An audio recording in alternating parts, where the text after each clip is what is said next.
right, well, welcome back, ladies and gentlemen, to another edition of Bottom of the Bill. It's been, like a month and a half since we started? Yeah, it's been since June.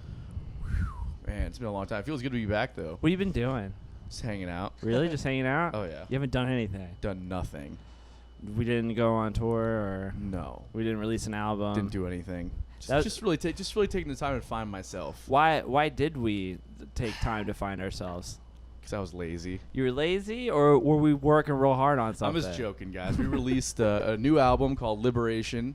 It's available on all streaming platforms. We had some really fun shows that we did that we'll get to in a minute, but we have a supporting tour that we're doing throughout the fall. The dates will be announced on the screen in just a moment. Here they are. Here they are.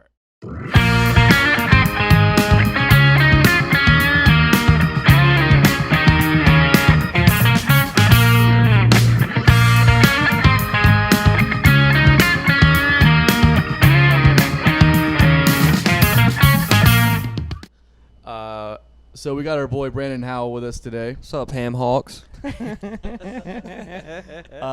So That's what I call my legs, actually. I swear to God, it's like inside joke with me and Carrie. I'm like the Hawks. I just do this. Go Hawks! Wait, hang on for the listeners at home. Go Hawks! Weird. Yeah. I love you, Carrie. So we did an album release run back in at the end of July, and unfortunately Aaron got the COVID and couldn't make it, so we had our boy Brandon fill in with us. Yeah. And he did all right. Yeah, dude, I failed every show. It was all good. That was honestly so much fun. You crushed that Dude, weekend, I loved man. it. It was very challenging, but a good challenge. Yeah. It was a damn good challenge. And, dude, that was very rewarding. Y'all's album is amazing. Oh, thanks, man. I fucking love it. You know, I think it's like it's the best conglomeration of the whole thing that I've heard y'all been doing over this whole time period into one smashed. We're supposed to do unpopular opinions at the end. My bad. Right. Adios, mios. No, but yeah, the shows were fun. Yeah, man, it was a lot of fun. So Sanford, when we played at Tuffy's, that was a really cool venue. It's one of the coolest places I've been to, especially in Orlando. I will say that. It's not in Orlando. Well, in the Orlando, Orange County area, Yeah. yes. God, man, you're just the worst person to hang out with. they probably wouldn't appreciate you saying that it's in Orlando. It's in The Sanford. people of Sanford, I'm sorry, and also, where were you? Yeah. Because that is true, actually. True statement there. anyway. We had some friends show up, though. It was fun. Yeah, of course, yeah. I mean, we didn't play to nobody. It was a really good warm-up. God, show. you could feel God's presence there. Yeah, you feel God's The presence. Lord there. was in the The building. Lord was in the building. And Andrew Scotchy and the River Rats, obviously, Yeah. were a lot of fun Oh, they to were hang the out with, and they best. crushed it as well. And I think that we got to really bond with them on a very different level than we have in the past, which is always really a lot of fun to do. It reminded me a lot of going on camp trips. You ever do that? Oh, not camp trips, church trips. Yeah, dude. Church. Right? Camp Civitan, church. You're all in a bus together, all in a van together, and by the end of it, you've got like fucking 4 best friends, or everybody's best friends, or you hate each other, but mostly it's best friends. I think I've been to church like twice in my life. Wow. Yeah. I used to go 4 times a week. Wow. That's wild. Yeah, it was great. That's a lot. It is a lot. Then the Tampa show, though. The Tampa show was, I think that was our best night, probably. Yeah, dude, Tom honestly. Brady pulled up. It was awesome. Number Yeah, 12, dude. the GOAT, front row. He bought a T-shirt. He wouldn't sign mine, but he was busy. Yeah, he's real busy. Yeah. Yeah, that was probably my favorite night of the run, honestly. Yeah. Because I think we were, I don't know what it was about it. There was just like a looseness, and I think we got through the first night, and there was kind of like a, we were also like well rested, hadn't been driving all day. Yeah, doing yeah. gigs. We should also preface too that Brandon, like Aaron Brandon got drove, sick. actually. What? Sorry, no, good. What did I say? No, sorry. No, what did you say? I was correcting myself. Oh, okay. It was an inappropriate time to do that. I'm No, sorry. no. I just want to know your justification for interrupting me. Like, what were you? Was it worth it? Yes, it was. And why? Because I said that we didn't drive all day. I didn't take into account that Brandon did drive all day And for you that gig. Thanks. And you felt that Thanks. you needed to Yeah. say it right when I was in the I middle of did. talking? Fit- Yeah. Par for the course. Nothing has changed at all. Right back at it. People have been telling me that I interrupt you too much, but okay. Anyways, so you should preface that Aaron got sick on Monday. Yeah. The tour's on Friday or Thursday, right? Thursday, yeah. Thursday, and so Brandon learned all of our songs in 2 days. 2 days. Tuesday and Wednesday he came over. Was it Monday? No, Monday and Tuesday. Monday and Tuesday he came over the day that Aaron got sick, and then Monday and Tuesday he learned all of our songs, and that was our first show was in Sanford. I think that's why the second show was so good. You're like, you got it. Well, I really learned them whenever I drove to Sanford like 3 hours earlier than y'all and got barbecue and sat in the rain in my van. Just listen to the tunes. Just sat there and just hammered them out. And that was when I was like, okay, I really locked them in. Yeah. Ate a bunch of chickens. I was once plural chickens. Ate a bunch of chickens. It's kind of wild because like we had the 2 rehearsals leading up to it, which is even crazy that we were able to do that. The fact that you were even available at all was Yeah. like, I was just like, yo. Yeah, it just so happened to work out. Jesus That Christ. I don't know. That wasn't Dave had injured himself, but I don't think it was that. I was just randomly off, and I was like, Make sure you're talking to the mic. "Oh yeah, sorry." Yep. Clip on. The bond, yeah. Yeah, dude, but like, it all worked out for the best, I think. Well, if we couldn't have Aaron, I'm glad that we were able to get you. You definitely were the first choice, and glad that it worked out. And then we did 1904. 1904 was after that. Yeah, and that was a really fun show too. I really feel like Tampa is where we was like our sweet night though. You know what I mean? Yeah. Like I think we just like really nailed it on that night. I don't know why it was so just loose and relaxed and just felt good. The sound was good. I don't know. It was just a really fun show. Oh, I'm so sorry. No, my bad. I was just gonna comment on the slider burgers. Oh yeah. Oh, those are fire too. I was gonna say $8 for a little bite of a burger, but it was really flavorful. I didn't have the sliders, but I was gonna say I've never had 2 good shows in a row. It's always been one good one and one not as good one. I'm just saying that's what it is. It seems like it's like if last night was a fucking not a heater, that tonight's gonna be one, and that's usually the case. Yeah. Not that I missed a single note on tour, so that was great. I feel like Sanford. on it, dude. I feel like Thank you. Sanford was I actually appreciate a surprisingly good performance too. No, yeah, we did a good performance. I think 1904 was probably collectively the weakest performance. Yeah, collectively, like if you take an Yeah. entire team's batting average, but I believe I was hitting 1,000. Yeah. I feel like you just got nervous because you were. I was just tired. Yeah, There's you a were lot just of tired. We were things. trying to do too much jazz in there. Yes. It was like, it's home base. You were like, ooh. Yeah. All right, and then Yeah. I was trying. Yeah. Nice, that was a nice job. I'm playing. Nah, I like jazz. Well, No, you don't. Nobody really does. They're all just faking it. No, the fucking album is great though, and those shows were a lot of fun. thanks, Yeah. man. It gave me a newfound respect for all of y'all, and especially Aaron for being able to write such awesome drum parts that he can play and actually play it again. Because some of those were just like, but once you wrap your mind around them, they're just infectious. Yeah. Like the one part of the Temptress or whatever, Yeah, it just gets that stuck in bridge. your head, Yeah, man. That was a. It's kind of wild. Like we had a rehearsal last night, and we just worked. I'd say spent 2.5 hours God, on last literally night? just like Yeah. Reviewing? 8 measures of one. We're writing new material and Oh, stuff nice. for another album. Right, Cool. we're writing the Um, chorus of one song, trying to fit the lyrics that Sean wrote into it and make it like work. Oh my God. We didn't agree on what the final thing is gonna be yet, and it's literally like a 30-second section of a song, and it took us 2.5 hours to get to an end result that we don't even agree on at the moment. Oh yeah, I've been Yeah. there before. That's that kind of shit that it's like the attention to detail. You know what I Yeah. mean? It's like you gotta start like taking into account. Well, this part only works because this thing's going on, and if this thing changes, and this has to change. It becomes like a whole. It's a puzzle. It's just like a. Well, it shows in the new album and the way it feels whenever you play it all, because that's exactly. It's just instead of being like a song, it's these whole like they are stories musically and lyrically speaking. Right. Because right. of all the small little things, certain pause or even just holding something out further that you wouldn't, Yeah. before, all the small things is what made me like, ooh, Those are the tricky little stuff that, like, as soon as you think you got it, you're like, oh, yeah, but the second one does this. Yeah, exactly. That's kind of like a curse that I specifically have, because you'll notice that kind of shit happening more in the songs that I bring to the table versus like what Sean or Billy bring to the table that have like a more straight ahead format.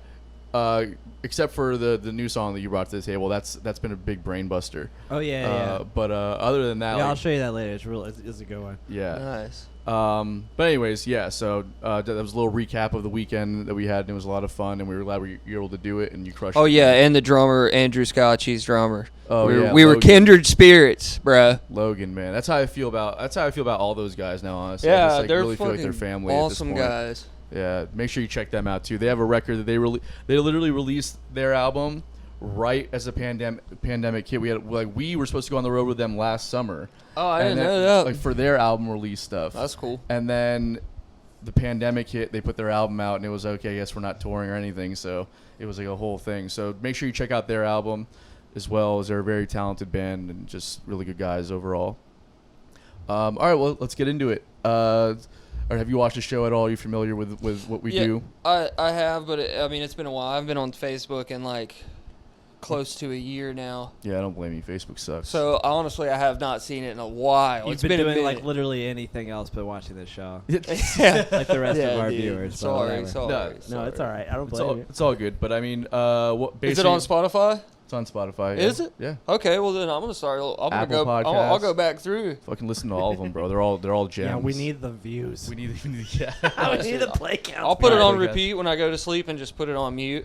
Thank you. So that way it'll just Thank play you. throughout the night all Hell night. yeah, bro. Try and get our sponsors. That's up, how you know? Justin Bieber got so famous. Did you know that? I didn't know that. He asked all the believers, like, just go to sleep and just put it on mute, and then that's how he's famous. Or you do like that one band where they made like a 24-hour long song that is nothing. Oh, Volpec. Wolfpack. Yeah. Yeah. That's who it was. It Yeah. was Wolfpack. I was sitting here thinking, I'm like, who was I was just teasing about Justin Bieber. That's not a real thing. I was sitting here I like, was like, really? okay. That's crazy. All right, so you want to give us some background on where you come from Where you and how you started from? playing music and all that good stuff? Let's get into the nitty gritty details. All right, first off, I'm from the Alpha Quadrant. A lot of people don't know where that's at. It's on the other side of a wormhole. All right. I'm just starting from the start. From the start, yeah. I was born. I walked among the Pirates for a good few years, and then I was converted over. All right, no, I'm from Butts County, Georgia, right up there in the heartland of the Say Bible Belt. Butts County? Yeah, Butts, Wow, Butts County, Butts County. Middle Georgia, right dead center. If you drive up I-75, you'll see a sign that just says Butts, and there's that's nothing it. there. There's no Walmart or nothing. But I lived off in a trailer park over there for a while. Is that real or are you just talking shit? I'm being serious. Yeah, it was called Baker's Circle. Baker's Circle? What's the That's name? where you grew up? Yeah, it's a big dirt road circle trailer park out in the middle of Butts County. And then I ended up, I moved from there. Yeah, we called, fun fact, whenever I was little, my grandma, my family, everybody smoked and all kinds of stuff. So my grandma would be riding around, she'd be like, oh, there goes the butt fuzz, talking about the cops. So I just grew up like that was the butt fuzz. I'm gonna just go ahead and get out in front of this right now and say that when both of you guys put on like your strong Southern accents, What you I have talking about? no idea what you're saying. I'm just gonna go ahead and say that right now. You can't understand me?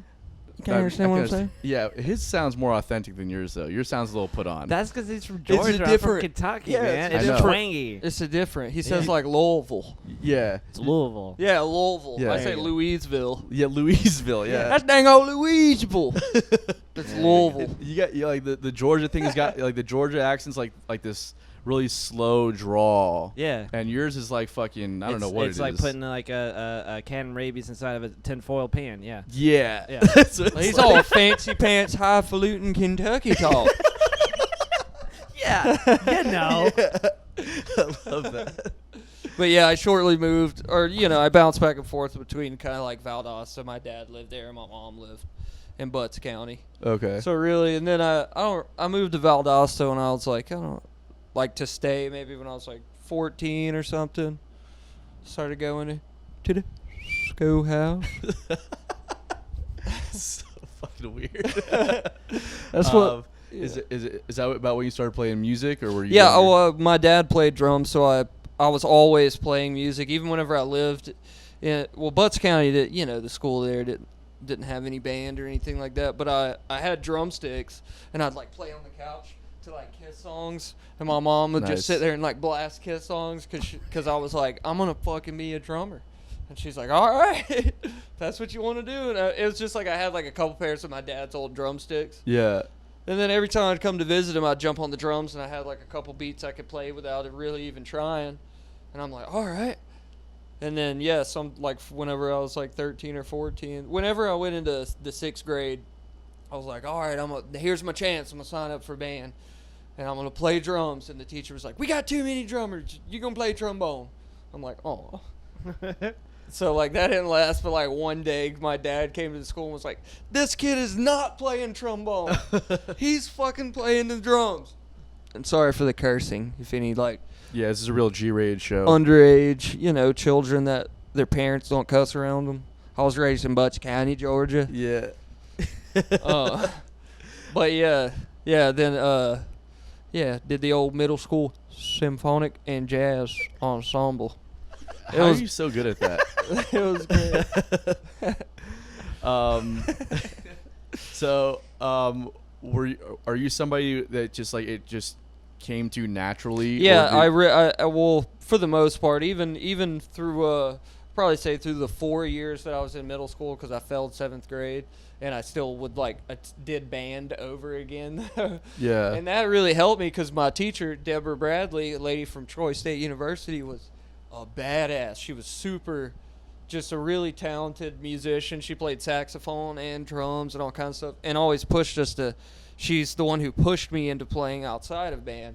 But through all that time, I guess like I could read rhythm charts, but for the most part, I faked it more so like by ear, especially when it came to like jazz ensemble and stuff. I would just look up the original scores of the tunes and listen to them and learn them by ear. Yeah. Because and then it was like after I would learn it by ear, I could still read music. I could read music better now than I could then as far as rhythm charts. Just because from doing lessons and just different stuff like that, and now actually being disciplined enough to try to go back and relearn it. But for the most part, yeah, it was, most of it was just mainly by ear. I struggled with it's like you start putting something on a piece of paper, and I'm like, oh, even when I have to take notes, it's just scribbled random nonsense, and then as soon as I can, I'm like, all right, do away with that. Yeah. I just don't like bureaucratic bullshit like paper. Paper.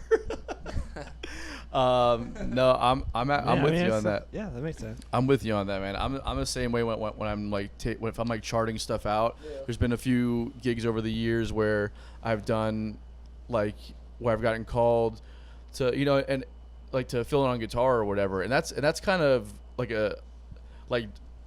not to like compare it, but like drums is one of those things where it's like you can almost without even hearing the song, you can kind of know where it's gonna go. A lot of times in standard music, and it's like the hi-hat sounds like the hi-hat. It's not like Brandon, use your microphone. Hi-hat. Brandon. Yeah, microphone. Yeah. My bad. Right. Is that like a sus chord? He's gonna have to lean down. Oh my god. Yeah, but anyways. And what I've had to do for scenarios like that is I'll go and I'll get like computer paper and I'll write the chords out. Yeah. And I'll put a certain amount of space in between the chords, right? But there's no actual staff there with It's just your own personal space, and I know how much that space is versus how much the other space is going to be. Got you. Yeah. And I'll just write down the notes and or the chords or whatever. I'll say, I'll put a ×2 or something after a section, but that means it's going to repeat. Yeah. And then little just. They work for me. Yeah. But it's definitely a butchered version of writing charts. I like that though, just putting a space and your space. Yeah. So I mean, either way, that's how if you were to really look at old composers' charts, they probably looked fucking wacky, dude. Yeah. They probably weren't, but when you condense it all down and put it into one uniform format, then you can read it. But I bet there was a bunch of crazy chicken scratch weird shit. Oh yeah, whenever you look at Beethoven's or Mozart's or Liszt or Rachmaninoff stuff, yeah, it's all just like scribble. It's what it looks like. It's so hard. Like I've written so much sheet music myself, like actual sheet music. Yeah. And it's just like it takes forever to make a big old circle like that. So usually when you get blank sheet music, well, I can't remember what it's called right now. What is it? Sheet music? No, it's not sheet music because there's music on it. It's blank. Oh. There's a word for it. It doesn't matter. I've seen people all the time that it just looks like scribbles. Yeah. Dude, that sounds like tasking sitting there. Yeah. I've wrote out some stuff before, but it'll be like a bar. Yeah. You know? Yeah, it's not that's not fun for me at all. I get it. One way to kind of get around it that I like to do is instead of writing that on sheet music and actually had like the notes and how long they are and everything like that, I'll write the letter of what it is, and then I'll put staff on top of it. So if it's going up, it'll look like sheet music, but with letters instead of I see what you're doing. dots. Nice. Well, how do you know how do you know the value of the note? How do you know if it's a half note How or long it is? By the stems. by the stems? Yes, that's how you know always, except for whole notes and half notes and dotted half notes. You gotta put the little dot by the dotted half note, and then I'll put a circle around a letter if it's a half note. Oh, I see what you're saying. Yeah, Okay. that makes sense. But most of that time it's for riffs, and unless you're like, it's not a full song. It's just like I'm just doing it for like okay, so for example, John Mayer's "Waiting for the World to Change." The da da da. I wrote that out that way. Okay. There's no half notes in that. Maybe there is, but whatever. The whole point is you can do it that way. That's the way I do it. Nice. But your way, I'm really curious to know. What do you mean that you just put? How do you know how there's much space? How the fuck do you know how much space is in there? Well, because I don't write out the notes, like the individual notes. Like I'll write the chord progression. Like G minor, and then like how. And then so my. That's what I like. Just write a real big. That means hold it for 4. No. So what I do I is have like at the actually seen someone write it the way you're saying it, like G A C and then like C C C C C for a part that goes like double time. Yeah, I don't do that. What I'll do is like I make like a mental map of or like a mental grid on the computer paper, right? And I'll say, okay, here's G, and then over here, right? If I'm gonna hold it out for 2 measures, then I'll put like, I don't know, like let's say like C over here, and then I'll hold out for another 2 measures, and we'll do, and then on the next line. So it's like an invisible staff. Is that yeah. what So and then the next line, right? I'll start at the top, and then if it's, let's say it's only a 1 measure phrase, right? Then I'll put it in between the G and the D that I have up here, and that's half the amount of time, right? Yeah. So and I've written out like jazz charts like that when I do those kinds of gigs, because like I don't just like know standards, right? Yeah, so I have to like go and like figure that stuff out. So that's how I write it out, and then I just like times 2, which means like to repeat it, or like and that helps you. It helped, yeah, totally. That's so strange. I wasn't that I wasn't helps. trained like that though. You know what I mean? So I don't have a point of reference. Like, Yeah. That's just what makes sense to me. That and then just bar chords, or not bar chords, but lead sheet. That kind of stuff is real super easy. Where they just had the lyrics over it, and then they're like, okay, so the chord right here, this is when it changed. Especially when you're just Lead going to a sheets singer. fuck me up though too. Is that the right word for it? You know what I'm talking about? Yeah, I know what you're talking about, but with lead sheets, where it fucks you up or where it fucks me up is because like with lead sheets you have to kind of, it's like, okay, well here's the chord, right? Yeah. But if you have like a let's say that it's like an E half diminished or something, right? Yeah. You have to actually look at the notation to see which inversion you're gonna play of that chord, because depending on what the leading note is, what the leading melody is, that's the note typically it's going to be on top, right? So it's like you can play an E half diminished, but if you're playing it with the root in the bottom, then that might be incorrect if we're depending on what notes the leading melody actually is, right? Yeah. So if that's the kind of stuff that throws, because I can't read sheet music like that. Well, that would be more, I guess you could use a lead sheet if you're just playing, a normal song, not like a jazz standard that has an E half diminished. Yeah, for Unless sure. you're playing like Beach Boys. That's what I like. That's my absolute favorite. So just give me the chord on top, and then give me the melody written out on sheet music. I can play anything. Nice. Yeah. But not anything, because like there's some fucking crazy shit out there. Oh yeah. But Maybe most some autumn leaves or something. Autumn Giant leaves? steps. Giant steps. Yeah. Is it Bob Dylan? Yes, Bob Dylan. Bobby, if you're listening. Bobby Shout out D. to Giant Steps. It's a real great song. Yeah. Nice. All right, so It's about walking on the moon. I'm. That was a good one. That was a good one. That was pretty good. That's good. One giant step for mankind. So stupid. So when did you start playing in your first creative project or your first gigging band? Really? Probably in the 7th grade. Really? That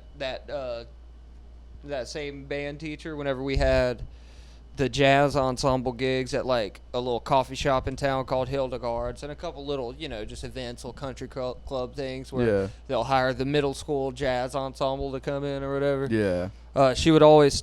There was also at school there was a guitar club.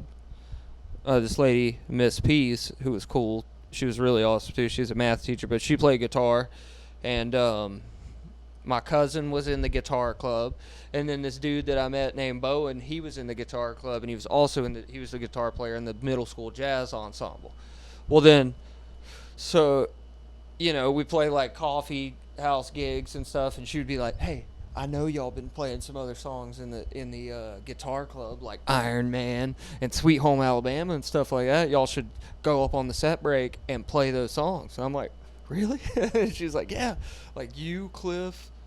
And it was just me and 2 guitar players, like my cousin on rhythm guitar. No way. And Bowen on lead. And yeah, we would do that every time we had a jazz ensemble gig for a while. And then we started, like, one day he's like, "Hey, you want to come back to my house? Like, let's work on some more songs." I'm like, "Yeah." Then me, him, and Cliff went back. And then for a while, it's just us 3 playing, but we started booking, like, March of Dimes festivals and biker festivals because we were playing all this Southern rock. We played, like, "Gimme 3 Steps" and "Legend of the Woolly Swamp" by Charlie Daniels and stuff like that with no lyrics, all instrumental. No way. With just the 2 guitar players and a drummer. Was anybody playing the melody, or were you guys just playing chords? No, that's what we would do. Like, because he was a phenomenal guitar player, the one dude Bowen, so he would do all the melodies on guitar. And then it got to where my cousin's like, I'm gonna start singing. But then I had also made a bet. Me and this dude on a band trip had became buddies. He played trumpet. It was an Indian guy named Amish, and he became one of my best friends because I ended up. He was like, "Dude, I want to play with y'all." I'm like, "Dude, see if your dad will buy you a bass and a bass amp. We need a bass player, and you can be in the band." Yeah. He's like, "All right," and his dad bought him like that little like PV startup rig with the little, and then like there it went. We were playing like Hey Hire Honeybee Festival, boom, or we started like playing all over, because we had like 40 songs, and we would just originals. No. Covers? We had covers, but we were always like working on original stuff, and it just developed from there. That was the first like we played a lot, almost every weekend. While we were in middle school all the way up, and then I got into high school and I started a different band whenever that band broke up, and with Amish on bass, same guy, and my cousin, and then a bunch of other people later on. My buddy Connor Harrison, who now lives in Fernandina, he was in that band for a while. Rory, that's where I met him. Okay. Really, he started playing bass for us whenever our other bass player, this chick I went to high school with, her dad, Scott Rowland, played bass for us for a long time, and he's a badass. Scott's fucking awesome.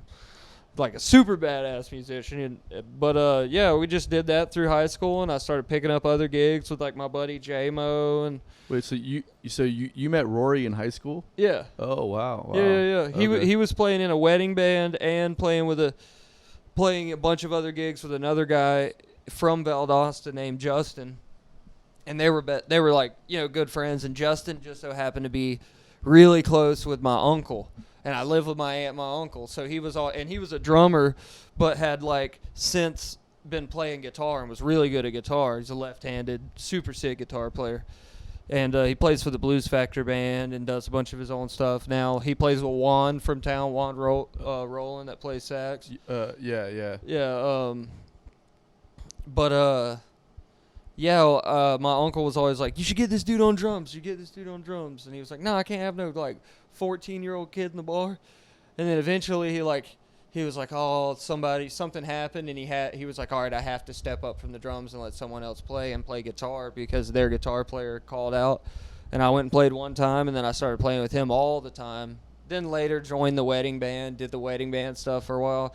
Then me and Rory both basically quit the wedding band to start Custard Pie. Was Custard Pie kind of your first real creative project? Yeah, all the rest of them were like someone's like leading a band. Well, Chasing Cabs, which was the name of our band. Chasing Cabs. Yeah, it was really dumb, yeah. When we were in early high school, we just played like an outrageous amount of all kinds of crazy music. We would do like, Go Go Godzilla and like Bruno Mars, just every fucking thing you could imagine. And we would pack in like 45 songs in a night. But it was lame. Hey everyone, just want to take a second to talk to you about one of our favorite music venues, Blue Jay Listening Room. Blue Jay is a space for true music lovers where every ticket is a backstage pass. Silence your cell phones, enjoy a nice glass of wine or craft beer, and be part of an intimate experience unlike anywhere else in Jacksonville. Hear national and local artists sing their original songs and share the stories behind them in a space carefully curated for the premier show-going experience. I personally have seen some of my favorite shows here, as well as having played with some of my heroes. Not only is Blue Jay a wonderfully unique experience, it has become a staple in the Florida music scene. Mention Bottom of the Bill on your next visit and receive 10% off your tab. Blue Jay is located at 2457 3rd Street South, Jacksonville Beach, and be sure to check out www.bluejayjacks.com for news, ticketing, and events. Well, I mean, it's a good way to start, though. Honestly, yeah. I honestly I really think that some of the best musicians out there were people that started playing covers first. Oh, was it not plugged in? We'll find out, I guess. Yeah. Wasn't it reading though? I think it was. Wait, unplug it real quick and make sure that okay. What do you mean? I'm just messing with you. Unplug it real quick to make sure if it's working. Well, I mean, it was reading on the thing though, right? I think it was. I'm sorry. I just looked over to see it. No, thank you for catching that. Not to interrupt it, but not at all. Huh? I thought you were allowed to make out. So don't make it weird. I feel like some of the best musicians are the ones that started out playing in cover bands because you really learn how to play certain styles authentically if you do it the right way. Yeah, it's hard to go into a bar at 13 and be like, "Hey, we're gonna play all originals." Right. When they hear you play Freebird, they're like, "Oh my God, these kids are amazing," even if you suck. Right. Yeah. But there's something about like learning that vocabulary of of the already established thing, right? Where it's like if you're covering Southern rock bands at an early age, and then you go off and start your own Southern rock band, you will sound like a real Southern rock band. Yeah. If you're and that kind of comes across with every genre. If you've studied that genre and you've learned those tunes, and then you go off and start to write your own thing, it's like you can authentically pull that. You can pull something. Well, that's exactly like the guy online, Scott's Bass Lessons. Yeah. He'll tell you straight up. He'll be like, before you improvise your own bass solo, learn 7 solos from historically. He's like, just go ahead and learn them. He's like, it will make you be able to improv so much better. And that's what one of the first guys to grab a bass, an upright bass, and he was pulling stuff from classical licks and all kinds of, and from his own mind mixed in. Yeah. And it, further back and further back, but not to leave out at that time too. Through that time period, I played with John Peavy for like a long time. I played with him for probably 2 years, on and off. Pretty solid. That's when I first came to Jacksonville. I played Pravats in Middleburg when I was 16, 17. I was playing with him here a lot, eating mushrooms. Aaron came over here and sat in on tuba one time with us. We were like, because he wasn't playing bass, he was like, "Man, I want to play music," And I'm like, "You're a bass player, bro." I had a bass in my house, I gave it through the Chasing Cabs time that he was sitting at the house the whole time, like learning how to play bass. That's awesome. Just sitting in the floor, and Rory, got the spot in the band whenever my cousin left, and he's like, "Man, I wanted that spot," but then he just kept at it, and he's fucking has just completely blown me away. But it was funny back then. All he had was a tuba. He's like, "Oh, dude, I got my buddy's tuba." And John's like, "Bring it out to the gig." He hauled a tuba down to Florida. Yeah, we stuffed it in the back of Connor's car, and I put like 90 grams of mushrooms down in the tuba. It's the best place for mushrooms. I like stuffed them in the tuba because I was all young, and I was like, "We gotta hide them. We can't be just riding with these things." Yeah. So I just took off the bell and stuffed them deep in there, put the bell back on, and put it in the car. That's so funny. And yeah, it was a very weird night at Pravat's. So you guys all, It's very weird. I cannot. I mean, yeah, I can imagine, bro. Like, I don't know if you're not familiar with Pravat's. It's a Already. I don't know what it is. It's well. It's not there anymore. No, it's something. It's called something else now. I don't even know what it's called now. I They forget had what some it's called now. badass damn baked potatoes back then. And Middleburg? Just picture that. Yeah. Middleburg. Yeah, Pravat. and then that's Pravat's and Middleburg. that's that. Who? Right, so it's like not like no disrespect to anybody or anything, but it's just like it's a very Disrespect to everyone. traditional kind of, you know, Middleburg Lot Lizard Hangout. yeah. Sorry. Woof. Just playing. And I can just imagine like playing music on mushrooms there. I would probably They locked the doors and was like private party, and it was fucking fun. Dude. Really? No one else came in. Oh, and the like, foot in my mouth for being a prejudging asshole. Oh, we were having fun, dude. I will say, them spuds were off the chain. Ended with like a couple fights in the parking lot. Nice. Sounds about right. Sounds like But my yeah, Friday night. yeah, John Peavy. I learned a lot from him. But back then, I was trying to be so creative. That's when I started. Like, that's when what really changed it all is right in the middle of that. I met Colonel Bruce in Valdosta, playing right down the road from my house. He played fairly often there, and my buddy who owned the bar was good friends with him. So I remember like first time I met him, he gave me a DVD. Got talking to the mic. Sorry. And it changed my life. It was like, and then right after that, I started getting like so wacky that we'd be trying to play a blues song, and I'm like, and John's like, "Come on, play the song." And I'm Yeah. like, man. And I ended up stopping playing with John because I was just too damn hard-headed. And now I look back at it and I have to come to him and tell him like, "You were right, bro. You were right." Well, I've Which got- there's a time and a place. That's the thing. Now that I've learned how to play blues properly. Yeah. That's why I didn't like it back then because I sucked at it. Yeah.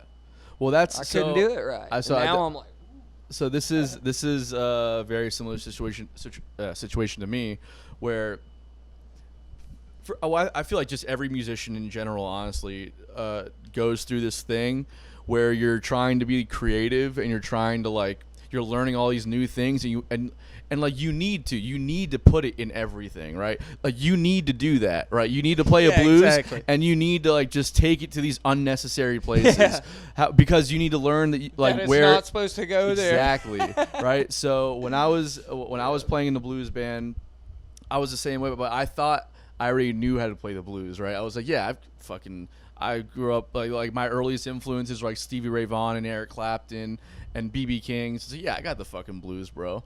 And you know, it was like, and then the band leader, you know, approached me when he first hired me to play with him, and he was like, you know, I want to hire you for the gig, but you gotta like brush up on the blues. Like who are your influences? I told him like, you know, old Clapton, Stevie Ray. He starts like laughing at me. He was like, listen, man, we're gonna get you on the real shit. And I spent a year, you know, touring with them or whatever. But like I was the same hard-headed shit where I was like, I don't like, this is dumb, man. This is like, it's the same chord progression. It's the same fucking like the same few notes that you're all playing over and over again. Like I don't want, like, I can do something better than this. And I didn't get it at the time. And it's Well, that's why now, like there's hardly any like young kids just jamming out on the blues. Yeah. Because it takes a little maturity to understand what's really going on there. Yeah, man. Because you have to. There's the like, if you want to play the blues for real, like it's a real style, right? So you have to, as simple as it is, it's kind of complex in its simplicity. Like you have to. Same thing with bluegrass. Yeah, like bluegrass is very difficult in general. I mean, it's simple in concept. Yeah, a lot of the times. Yeah. But like that's why I learned about the blues, where it was like you don't have to add all this weird shit in there. You don't have to like step out and do like dumb shit. Just play the blues. That's what we're doing here. Yeah. So I totally get that mentality, you know. Yeah. But make sure. Yeah. I learned a lot from the old Yanni Peeve. Yeah. That's kind of funny. He's like, you go back because you kind of resent those people at first, right? I'm like, dude, this guy's fucking hard ass. Yeah. Dude. But no, I always loved John. We had a great relationship back then. Either way, I was just like, man, I'm getting too out there. But either way, we still got a great relationship now. I love him to death. He's been like literally like a real brother to me throughout this whole time, even though he's a lot older.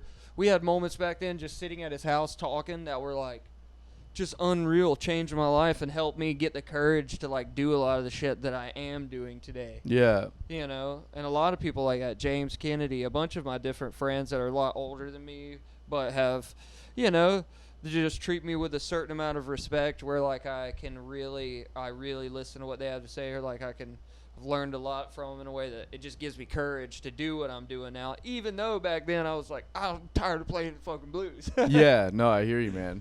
I have the same relationship with my old band leader. Like, we still talk to this day. Yeah, it's been, 7 years since I played in his band, which is crazy to think about. But, like, right.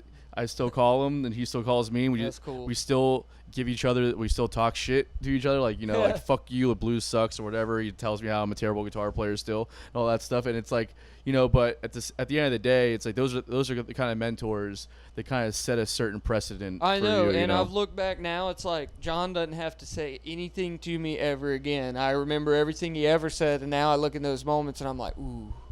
Like when he's bringing the spirit upon me, I'm like, ooh, you're right. Yeah. I'm like, you got me. Yeah, man. Yeah, man. It's and then it's kind of I feel like it's kind of like our job to have had mentors like that is to pass that shit on. You know what I mean? That's like a big thing. I'm really big on that kind of stuff. I get real. Sometimes I look at myself. I get real bad about like, hey, everybody, come over to the house, right? And I get everybody there, and then I'm like, so, dude, I'll start trying to like talk music theory that I don't even know. Yeah. But it'll be like a bunch of guitar players. I'm like, so do you know it though? What? I don't even know it, but I need to know that you know it. Yeah. Let's get better. Let's get better. Teach me. Yeah. You know, let's be better. All the time, and then I'll wake up the next day and be like, maybe they were just trying to chill. Yeah. Whoops. I'm always down for theory talk. That's like, I love that shit. Oh, but, man. All right, so you want to say something, Bill? Not really. You've been kind of silent for a little while. I was letting y'all talk. I'm really good at listening. We were just, he was giving me eye contact that I was feeding off of. You were feeding off the eye contact. Yeah, I'm an emotional support musician. Yeah. There's a joke in there somewhere. I can't find it at the moment, but it's not there. A joke. That's why. I'm here for you, and I'll listen. Should apply the same theory to music. I'm there for you. And you what? And you listen. Yeah, that part. Apply that part to music. That was the end of my sentence. Okay. I completely tuned that whole thing out. And I zoomed back in on listen. I was like, is he talking about me? No, he's so I don't know how much you want to get into this, but obviously we have to talk about custard pie, right? So just how did that form? You mentioned me basically Aaron fucking sitting on the floor learning bass, being like bam bam boom bam, and then nib, and then Rory was playing bass, but then we had Aaron was learning bass the whole time. Me and Rory playing the wedding band. We were getting sick of it just from doing the same old shit, blah blah blah. And on the side, we were trying to do original stuff. And Rory was always playing acoustic guitar and had a whole acoustic set. And he was like, Aaron, I got this gig on Sundays. It's chicken wings and beer. And you can come up here and I'll teach you how to play bass, you know, kind of show you the ropes while I'm trying to get my acoustic set going. And Connor is just an obsessive guitar player. He's like, I'm going up there. And we all lived in Megan's apartment. We all moved, kind of just started like sleeping on the couch. You know, of course, I was sleeping upstairs. Yeah. But then, like, you know, we all just ended up living there, you know, after things happen in everybody's lives.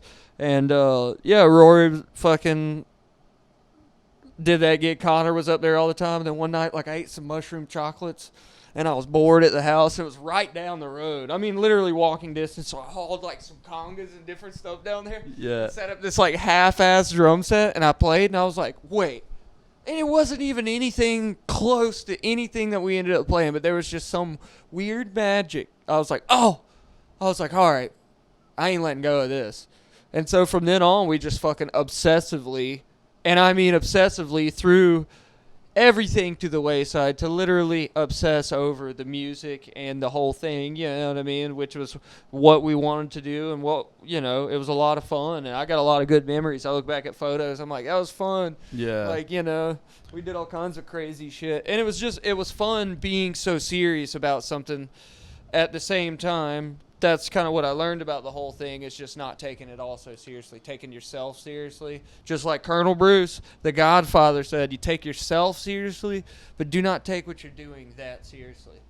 Like, I'm going to sit here and work on my craft, but when it all comes down to it, whenever it's the day of, I'm not going to obsessively stress out all the way till the very end of it to make it all happen. Yeah. All right, I try not to. I still do that real bad. I'm like, I'm late.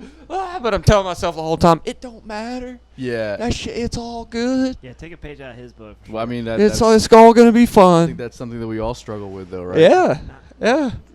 No, Billy doesn't struggle with No, I that. He's the don't. one person. No, that that's stuff that I learned from like Dave Smith and playing with Firewater. Dude, Dave is he'll be like, dude, so? He's like, so what? I'm like, dude, this is a big gig. We're going to be like 30 minutes late. He's like, and?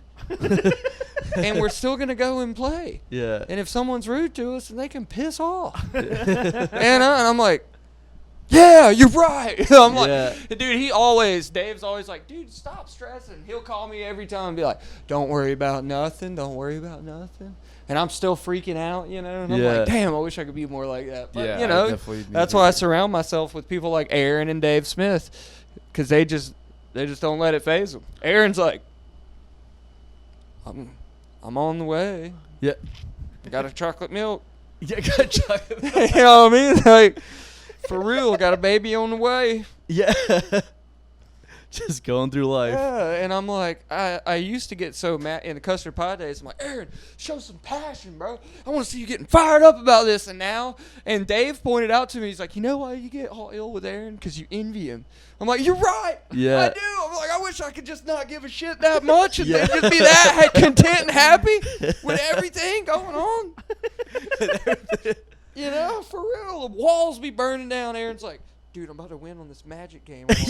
I'm like, Aaron, don't you see what's going on? Well, I'm not like that. And now I'm just like, I like look at Aaron. I'm like, all right, fucking relax, bro. Yeah. You know, but I feel like your stress manifests itself in a positive way. Now it used to not, but now I've figured out the shit that works for me. I like working and playing music. I like not having to just play music for money. That's what got to me for a long time. And I'm not condemning anyone who does that. And there is still honor in just making all of your living off of and just being that guy. But at the same time, you have to sacrifice your musical dignity in some type of way. Yeah. I don't care who you are. And if you're that type of person, that's fine and dandy. And I've done it and I still do it. But I like doing I found something else in life that I actually enjoy doing as well. And it makes it to where now, dude, I'm like, fuck it, I'm going to stop at Outback on the way to the gig. I'm going to eat a steak and then go play drums. And I don't have to worry about, you know, certain shit. And that has helped me now take my stress and, like, put it into, like, video games. Yeah. and my fingernails, you know. Yes. Just eat them. My stress manifests itself in very self-destructive ways, where I just become he kicks people. He pays people to kick other people. Yeah, That's not people to kick him in the dick. Yeah. Right in the dick. Sorry. Or to get punched in the face. Yeah, shin kicks preferably. No, just for real. What full-on do you shin kicks in the dick. mean? People, what do I mean? People hit him in the face and he pays them for it. Yeah. Yeah, that is 100%. We're probably similar, you know. Well, no, you I mean, overstress about something, you procrastinate and never get it done because you just overstressed it. No, he gets stressed out before he does anything. Before anything gets started, he's stressed out about it. Well, no, it depends on what it is. Like things that I attach stakes to, right? So it's like, make sure you're talking to the mic. I'm just saying, yeah. So just we'll share a microphone. It's cool. So things that I attach stakes to. So like if I'm playing like a bar gig or something, that literally, unless it's my first time somewhere and I don't know exactly how I'm gonna go over, I'll get a little nervous before that. Yeah. But when it comes to like, you know, being on the road and you know, like the bigger gigs and that kind of thing, that kind of stress gets to me in a self-destructive way where I don't intentionally do it, the stress becomes paralyzing, where then I can't actually play my instrument the way that I need to. Yeah, because you've gotten all worked up about just times throughout the day and all that stuff. I do that too, but now I just like I worry about it, and with everyone else not worrying about it, almost like balances me out where I'm like, no, I'm still going to leave on time, but I'm not going to sit here 3 hours beforehand and feel like I'm going to shit my pants just because I got to leave in 3 hours. Well, I'm like, well, oh my God, I'm going to have to leave. So that it's weird. That's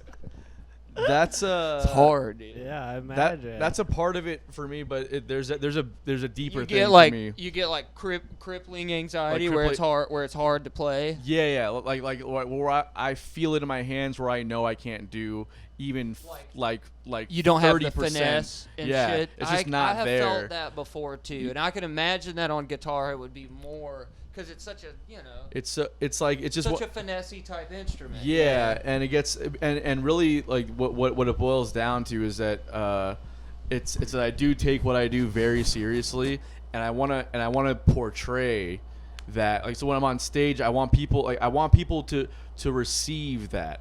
Like I take it seriously, and I want you to know that based off what I'm doing right now, that what I'm doing is that good where you believe that I take it that seriously, right? And the problem is that me putting that thing on them is what fucks me up. Exactly. You know yeah. what I mean, and I can't do. I have to stop doing that, obviously. But it's a deeper rooted issue, obviously. But like there's a validity thing that I need. You know. Yeah. Someone told me, I won't tell you who they were because I don't want to out them out. But they told me that you look like the most uncomfortable person on stage ever. It was me. It was you. I said that. But yeah, that's what it like evolves into, or like that's what manifests is all the stress, and then you try to like fake smile and be like, this is great. Yeah. Yeah. A really good time. Everybody. It's hard to get up there and entertain people when you're literally like when you don't want to be there. Yeah, when you're like it's in not that you don't want to turmoil. be there. It's not that you don't want to be there. It's the inner turmoil. There's a lot of factors that come into play. You know, again, and sometimes just social anxiety. A new place, I don't like walking in first. I'm like, Aaron, go in first and just look around. I'm scared. Yeah. It's like, well, for me, what I start to look at is like, okay, you know, how many people have showed up so far? How many tickets have we sold? Yeah, you know, things like that. It's like, dude, I guarantee you, everybody thinks about that kind of shit. For sure, just other people are better about, you know, not letting it get to them or compartmentalizing where that goes. Well, it's more of like, you can think about it all you want to, but that 1 hour where you're performing, why are you thinking about it then? Yeah, it's hard. That's what I'm trying to say. Yeah, and you're right. I never really had a problem with any of that before. I'm a social anxiety like freak out. I can't be in a group of people if I'm not on stage. That's my fucking problem. Yeah. Like, I can't, because I have to talk to everybody and act a I certain feel the same way. I can't fucking do that. But if I'm on stage, yeah, I have a fucking purpose. This is what I'm supposed to be doing here. That's the most comfortable that I'm at. So you just gotta figure out how to fucking turn that off once you get on stage. I guarantee you ain't up there thinking about all that shit where you're trying to play them hard ass songs. That's the problem. That's why I fuck them up so much, because that's all I'm thinking about. Well, that's what I've learned is playing Last Dance of Mary Jane. I'll think about my bills. I will. I'll be up. But if I'm up there playing the Temptress, I'm like, all right, what's next? Yeah, right, here we go. That's why I have to. That's my biggest issue. Is I just got to be more present when I'm on stage. You know, and get really in the and no, I think you're too present. You need to fucking disassociate a little bit. Disassociate a little bit. Don't worry about anything else except for I'm playing this guitar. Right Who said that I look uncomfortable on stage? I knew if I said something that you would want to know. That's what I want to know. I don't know. Telling you tell me off air. I'm not gonna tell you. We'll get into it off air. No. We'll talk about it off air. No, thank you. We'll do it. No. It's fine. We'll Already talk know. about It was me. I'm the one who said it. Yeah. Now we had this thing with Widgeon where, like, you know, we have these amazing nights, and we have, because of that band, the energy we all share, it is like uncageable. So sometimes the night just has this completely different vibe, and sometimes we're like, we really want to capture that.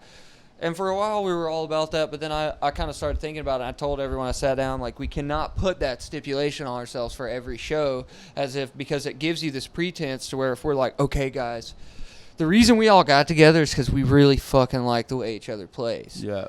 Therefore, it's naturally going to happen the way it's going to happen. Small tweaks and really writing music together.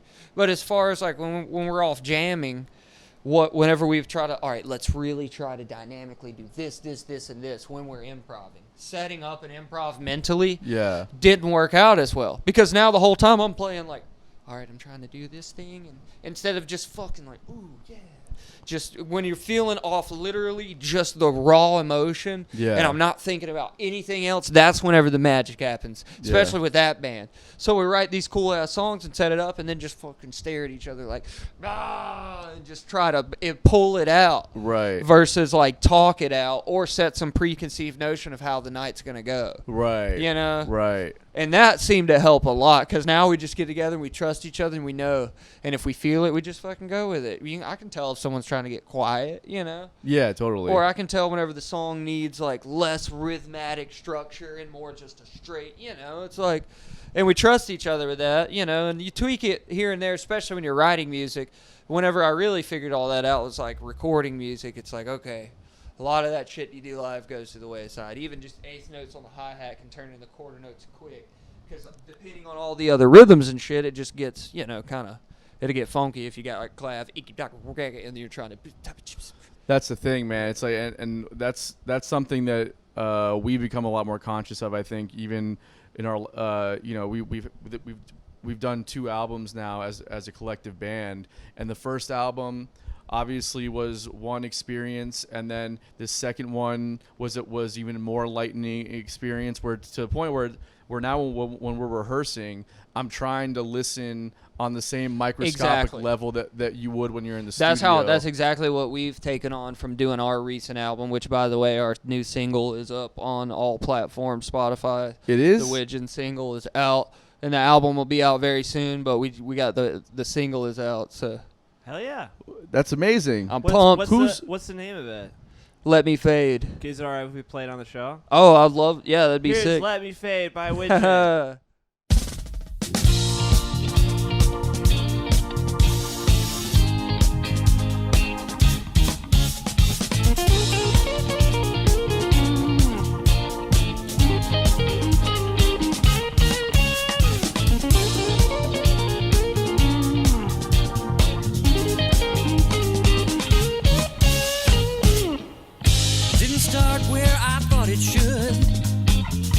Indistinguishable as time, waiting for wings to strike like bats out of a mine, lifting off for such sweet medicine, warm and freezing all at once. Looked to you and saw Pilgrim, and I knew we were enough.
And we're back. Wow. Seriously? Thanks, amazing guys. song. That's really, really great, man. No, but I'm curious as to why I haven't heard that that's out yet. because it just We came out just today. heard it. It literally just came out Today? today. Today. Oh my god. Yeah. Oh no shit. So there should be a post on the social medias that I do not run or anything, so I don't know, but there's gonna be some posts put up about it, so it'll start floating around this evening. Okay, great. I can't wait to hear it. I've been listening to it all day. I'm like, yes, I'm so it's the most proud I've ever been of anything that I've ever done thus far in my entire career. It wasn't that great. Well, just for me personally, I'm just saying the I'm album in messing general. with you. All right. I know it wasn't as good as I'm fucking around. Chasing Cabs, but Chasing Cabs. Ben was like one of our guests Joke. that was on here. It was last summer that he was on here. Yeah. Really? He was telling about you recorded it at your house, right? Or at his yeah, house, right? yeah. How was that process? I wouldn't do it any other way, honestly. Like now, anything forever, no matter where he's at, I'll be like, Chris Underdahl, let me come lay down some drum tracks for this album. Because I did the drum tracks. I did them initially, at 1904, which Eric Kaufman's the shit. Yep. And he was awesome, too. Stallion. Yeah, it was just the room was the way we captured them by the time that Ben is an amazing engineer. And I say at home, but really Ben's got 2 monitors. He has a studio. He has bought a lot of equipment and really nice software and really learned how to like mix and master in a way he's that gone like down the rabbit hole. yeah, and I think he's better than any of the other people that I've worked with as far as even the big really badass studios. Ben has something else going on where like sometimes you'll even go and pay for studio work, and I do not say this about y'all's. Y'all shit was amazing. I asked him immediately like, where'd y'all get this done? It's so good. But sometimes you go and pay a lot of money and it still just sound thin as hell. Yeah. You play it next to a Tedeschi Trucks Band song and you're like womp womp womp. Yeah. And then on top of it, it's just like you have a very limited amount of time because that's your Exactly. budget, and if you do record from home, you have infinite. Yeah. No, dude, we've been working on this shit for like a year and a half. Yeah, I know. This album. I know. And it's finally just coming up to like, and a lot of it's just been stuff that's happened in everybody's life, like everything does. And when you're not on that budget, you have a little more leeway time. You're like, oh, I'm having a baby, I need some time, blah blah blah, Yeah. And that wasn't even the case, but just other stuff and the virus and different shit that happened, But Something's going around. yeah, dude, something's been going around, dude. Yeah. I don't know what it is, but Don't know what it is. It's really putting damper on 2021. y'all don't become giving it to me, dude. Well, you got your first shot now, right? Yeah, So you're dude, good to go. I'm nated, dude. Bro. Hey, fine young mama, won't you vaccinate that thing up? Oh, They're Nated. Nice. Nated. Definitely heard that. Yeah, that's fucking hilarious. I love that. nated. Did I y'all love see it. the remix of Back That Ass Up by the No. guy who originally did it? It's like, you a fine young mama, vaccinate that ass up. I'm serious. So funny. It's great. We're gonna have to pay for copyright. Here we get seen. Sorry, my bad, Yeah, dude. I'm that's just all I'm right. giving some love. I can't remember his name. It's for educational purposes. Yeah. Recording all right, from so- home is what we were talking about. So I actually want to go now back. we're not talking about it What? because you're gonna bring something else up. Talk about what? I don't know. What are you gonna say? Well, I'm saying that I want It's to. kind of a joke. I wanted to go back to the custard pie stuff and just Oh, kind of. What about it, dude? Well, I'm playing. I want to talk about you guys were really building a culture within the music, and I'm just curious as to if that was like an intentional thing or like how did that come about? How were you Not guys as able much. to build those? Well, I those- think it was, when you get like a bunch of people together that have a lot of heartache and turmoil in their lives, and like it wasn't even like we're just a bunch of dudes who are still doing pretty good and have this cool band.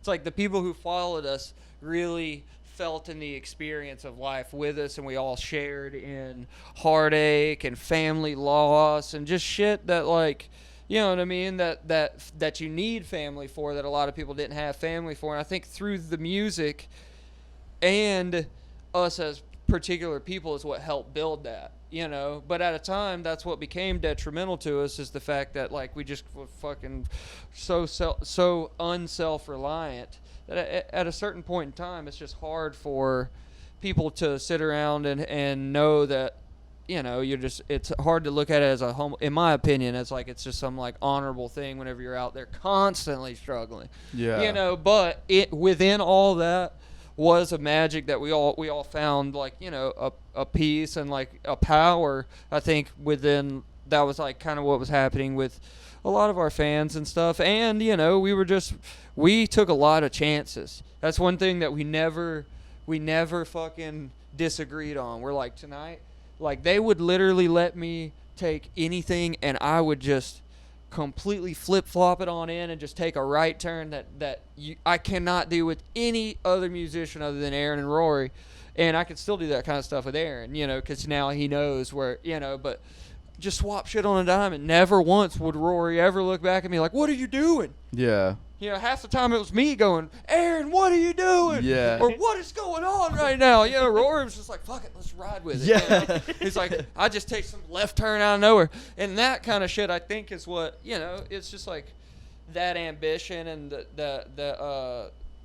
I think that it gave people, not everyone, but I think it gave a lot of people a lot of respect for us, even though in a certain point you could look at it and be like, oh, well, these aspects are really lacking or they're not that good, but we're fucking out there laying it all out on the table every time we play. Well, there's like a meme going around where it's something about like people don't go to a live show to experience perfection. They want to go to feel something. Yeah. And I think that was part of like that was one of my favorite things about you guys, is that you guys really just went for it every time. Yeah. It was like fuck it. Even if we like had a song that we didn't know very well and we really wanted to play it, we'd just be like, let's do it. Yeah.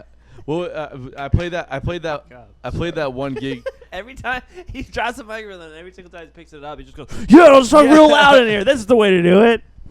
It's right. clip on my clip it on It's on us. We need to have fucking. We need a better. We need headphones. We need to solve headphones. Everything. And we need just better stuff in general. We We're need working on we it, need guys. Don't worry. sponsorship. So. Yeah, just do. There you go. All right, back to the pod. Yeah. Just lay it flat. Yeah, you So- went for it. People going out to see a show. Well, to just- experience. Yeah. Yeah, dude. That's a really pretty gut you got going on there, Sharing the man. experience. You have like it. zero hair. I am a very unhairless person. Everyone Yeah. want to see my Ridiculous. armpits on the What's on the the deal podcast? with that, bro? I don't know. You only have pit hair? Barely. You see that? Oh my god. No happy trail. No chest hair at That's all. so great. You look like a You're like- 10-year-old boy. You're like Just tis what it is, y'all. you're like one step away from like having alopecia or something. Yeah, dude. Or like, I don't know, I'm like a backwoods albino inbred or something. I'm curious, how far back does your lineage go to middle of Georgia?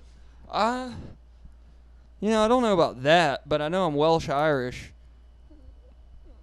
and then, Well, and then there's a lot of concerning things my about family that. lived up in them old West Virginia Oh, hills for a while. So you're there's one of some real those. contorted up family photos and different shit. And Blue people. I'm a direct descendant of that, so I have a lot of health problems and weird shaped feet, stuff like You that. definitely have some, Yeah, some some great grandfathers and some they were brother, like, sister brother genes, sister yeah. genes. Yeah. But hey, I watched this. There's a lot of people that couldn't see that because everyone listens on Spotify. here, I'll do it in the mic so everyone can hear. Yeah. It's coming through. So I actually read this interesting, or not read. I don't want to talk about it. It's like not an appropriate thing to talk about, anyways. I can see it's- where you're going. it's- I don't think we need. We don't need to go into that. We don't need to go into that. Anyway, let's get back to the fun stuff. So. I don't know what they're talking about. That was one of my favorite things about custard pie, is that you guys really just did go for it, and Thanks, man.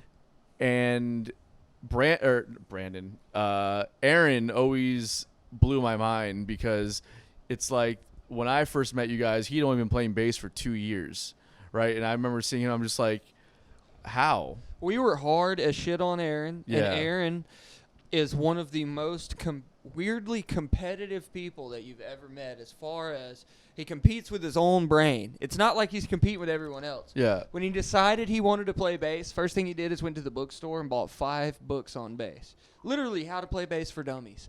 All of it. And sat there with the bass guitar in tow. Yeah, I'll take a little shot. He would just sit there and, like, he would obsess over theory for so long.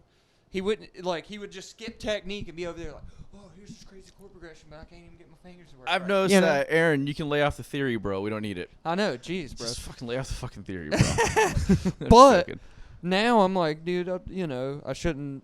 But at the same time, like, Aaron has, like, surpassed me in musicality now, in my opinion. I'm like, dude, Aaron is the fucking man, and it's just, and he's that way with everything that he gets into. If it's like poker, Aaron's the best poker player that I know. He don't play anymore right now. We've talked about it. But he's one of those guys. He's like, sit down, come over, play a casual game, and y'all beat him. And he's like, goes home all next week. He's obsessively watching professional poker, everything. And then he'll come back and stomp everybody, and he just can't help it. He used to win Magic tournaments all the time. He loves Magic, still plays a lot of Magic. I love Harry Potter. And me too, dude. I actually do too. I've got a Harry Potter keychain on my keys. Anyways, fucking Deathly Hallows. How do you do that whistle thing after your S's, man? That's Deathly Hallows. The best when you put it in front of something that don't need it. You're like, Deathly Hallows. Yeah. Yeah, it's like a Ron White kind of thing, I feel like. Yeah, it kind of is. Back down. Yeah. I don't know. Back down. Back down. It's a hard consonant. Yeah. It's like, no, yeah, man, that's pretty impressive about Aaron. I didn't know that he was like that, but I just remember watching you guys back in the day and just being blown away by that kind of thing. not much of a drinker. No. So, I remember playing one show with you guys at 1904, and a kind of an example of what you were talking about. It was just kind of like going for things. We played that Zappa tune. Oh, that shit was. That's exactly what I was thinking. What I for sure was like, I don't have this down. Like, I don't think collectively we have this down, but Rory called it, and I was like, we're doing it, and we went for it. It was fucking a lot of fun. You want to know a funny story about that day when you rehearsed with us at Aaron's house? What's that? If I can talk about drugs freely and openly as I have been the whole time. Of course. I mean, you can also plead the fifth, so you're just incriminating yourself. So. Yeah. Anyways, it was a life lesson learned that night. I was drinking on them little somethings that you always drink on, right? Yeah. And I remember I had taken a microdose of LSD that day. I got up and was like, "Ooh, Anton's coming to do a gig with us. We're gonna practice today. I'm gonna take this little microdose, right?" Yeah. I took it. Ended up not being a microdose, of course. Middle of practice, I'm like, "Ooh." Here's the kicker. All LSD is a microdose. Yeah. It's microscopic. It's micrograms. Okay. Anyways, so I'm sitting there. I'm like, whoa, okay. I'm starting to feel weird. We're working on the Zappa tune. Go and get the beer. End up drinking the whole 6-pack of a little something. And even you were like, damn, they're strong, dude. I'm like, yeah. And then I left and went to what is now Archetype. Proceeded to drink a lot more. Somehow I ended up like at Greg Sears' house later that night, and I remember turning up like this tequila bottle of Kirkland's tequila. Oh, I'm like, nice. bull. And then I end up back on the back porch with the Vagabond boys and Brent. I lived at Brent's house. We're all fucking around. We're all sitting around. We got one twisted tea that we're all sharing. Yeah. And then we had like the leftover whiskey, and they're like, "Go ahead, dude, take your sip." I was wasted and high on this LSD, so I couldn't really I could not pass out. And I chugged this shit. And dude, I got so sick. I thought I was going to die. Like, Brent's in there sleeping, and I'm like, Jared sat in the bathroom with me for a while. He's like, I don't know what to do, man. I was like, I just dry heaving for like hours. Megan had to go wake Brent up. Brent sat in there like a trooper, dude. Held my hand, was like, I've been there before, bro. Yeah. He's I like, love it. you're going to be completely fine, dude. It's okay. Brandon. He's like, he goes in his room, gets like some medication to make me stop puking. He's like, eat this. And he's like making me drink water. He's like, you got to drink. Like, Brent fucking brought me back to life, dude. That's awesome. But yeah, it's just, I'll never forget. Every time I think about, that one day, it's just, Anton LaPlume, Frank Zappa, pain. Pain. Lots of pain. Yeah. Moral of the story: don't go to Greg Sears' house. Or rehearse with me, apparently, because that's what your day ends up being like. Yeah, dude. All the stress and pressure that you put on people, bro. Fucking, you turned me into an alcoholic quick, a drug addict. My God. Yeah, I have that effect on people. So I'm curious, as I think a lot of people are, why didn't it work? I'm not gonna go. I can't. You have to go. I can't really go into that. It's just we were so intertwined in each other's lives for so long that when you get that intertwined in each other's lives for a long period of time, it's so much different struggle. And people just we all started kind of just taking small steps towards different paths that made big differences in the band. And then I lost my mind and got wasted and went over to the house and was like, "Ah!" freaked out. And then I was like, sorry, y'all. And it was really like, honestly, like, and for me, it was all the pressure and just the stress of promotion and getting on Facebook. And like, I didn't even do any of that shit, but it was just felt like all that stuff just amounted up to nothing. And it was a bunch of stressful bullshit that really ended up just making me dislike playing music for a period of time when I didn't realize that that's what it was. Something was wrong in my life. I would tell Megan every night, something's wrong and I can't fucking figure out. It's driving me crazy. And it was the band. It was just the stress of the band. I don't give a shit about making it. I don't care. I can sit here with you guys and just fucking talk into these microphones and fucking sip whiskey and play a couple gigs and lay tile. And if that's all it is, guess what? I'm still going to listen to as much. I listen to so much music. I love listening to music. It's almost more than I like playing it. Yeah. I just fucking consume on the way here. Just fucking Ween. Me and Megan are like, all right, fucking let's get in the mood with some Ween. Yeah. Getting really into it, dude. But like, I kind of, it was just all of us kind of changing and growing as different people, and me realizing that making it and all the push, the hippie hierarchy, the struggle, all of it just doesn't amount to shit to me. Hippie hierarchy, I like that. Trying to get in on the different scenes of people and the hippie hierarchy that is here and there and all the different things. And like, I just like being myself, and I feel like that will shine through anything else. I don't have to like present myself to you constantly. I don't have to present my music to you constantly. Yeah. Or any of that shit. You can either like me or you don't. And I don't have to come and say, hey, I really want to be a part of your group. Yeah. Fuck all that. Yeah. I don't like all that silly shit. I just like playing video games and fucking having real friends. That's what it all amounts to, is like your real experiences of life, all conglomerative. Standing on some big stage in front of thousands of people is an experience, right? But just as important of an experience as that is sitting there with a friend who you know for a fact loves you and cares about you, with there is no like wondering about what they actually feel, or just shit like that. Yeah. Or sharing in those small experiences of like your friend that you love and care about having a baby, even. That'll make me cry, and just different stuff like that like, it does matter. All those experiences are the shit you're going to think about when you die, and the shit you're going to take with you. And if you fill it full of nothing but stressful bullshit of trying to get somewhere constantly, whenever you die, that's all you're going to remember. It's those couple times with the thousands of people on stage and the hard-ass road there, which is all part of it still. But now I care more about the things that are in my face as well. Where before I literally would look through everything and nothing matters except for this band. And that was fucking stupid. Yeah. Now I feel like I'm a way better player than what I ever was, because now I'm not stressed and I can like really just focus on what I want to do. Yeah, but how many followers do you have now? Oh. Yeah, dude. I got like these two... I got these 2 stray cats that follow me up to the door, dude, and a couple baby ducks that live in the neighborhood. That's all the followers I need, dude. I'm just fucking with you. That was such a great speech. That was great. I felt like it was fun. I was in Hoosiers or something, man. Harvey Keitel's coming out, do the halftime fucking speech. Dude, you're fucking funny. I was like, right. Fuck everybody, dude. Yeah. Who gives a fuck about everybody? Fuck this podcast. Why are we doing this? Yeah, dude. No, but in general, like, I love... Turn this fucker down. I love podcasts, and I don't disrespect. It's just for me, like that stress you were talking about, that personal anxiety.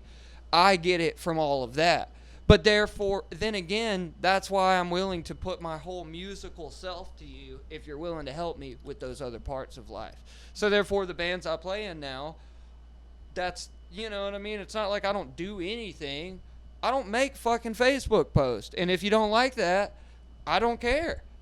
I don't give a shit. But guess what I will do? Sit there and scrutinally try to get this music to a higher level. Yeah, you know what I mean? Totally. And I'll be there on time, and I'll get up early, and I'll fucking, whenever you're crying, I'll sit there and actually listen and really be a true friend. But I'm not posting on Facebook. You know what I mean? That's just me. I'm just not fucking So can I say that I sound like a dick, sorry. No, I love it. not at all. That's actually what I was gonna say. The hard thing is like meeting somebody who doesn't feel that way and actually enjoys doing that kind of stuff. It's kind of stuff that you just fucking have to do. Those are the people that I'm like, yes, I love you, because I hate all that shit. Yeah. We all hate it. Well, so for the most part, some people like it. Can I'll say this? No, you're not allowed to talk. Have you ever tasted heaven in a glass? Do you pine for the hoppiest brews and palest ales? Do you like food? If so, then Wicked Barley is the oasis that your mouth has been wishing for, walking into the complete barren wasteland that is your life. Wicked Barley is located in Jacksonville, Florida, nestled on the banks of Goodbeast Creek. Wicked Barley aims to provide its guests with a wicked experience, offering over 18 house-brewed beers, ciders, and meats on tap. They also have an expansive gastropub-style food menu, including burgers, salads, sandwiches, and more. Whether you are a newcomer or a craft beer connoisseur, there's a little something for everyone at Wicked Barley.